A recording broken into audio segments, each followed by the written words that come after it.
ગતરોજ પારડી નગરપાલિકા વિસ્તારમાં સર્વાંગી વિકાસના નવા અધ્યાયનો પ્રારંભ થયો છે।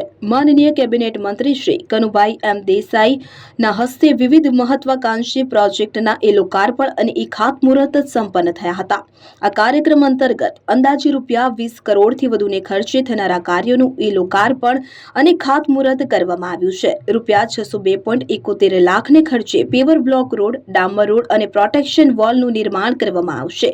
₹350.61 લાખને ખર્ચે આઉટગ્રોથ વિસ્તારમાં સ્ટ્રીટ લાઇટની સુવિધા, ભેંસલાપાડ, ચંદ્રપુર અને જોગમોરડી વિસ્તારમાં નવી આંગણવાડી અને શાળાના ઓરડાનું નિર્માણ, ₹598 લાખને ખર્ચે આગવી ઓળખ યોજના હેઠળ ગાર્ડન અને રિક્રિએશનલ સેન્ટરનું નિર્માણ થશે, તો ₹402.43 લાખને ખર્ચે નવા રસ્તાઓના કામ શરૂ કરવામાં આવશે।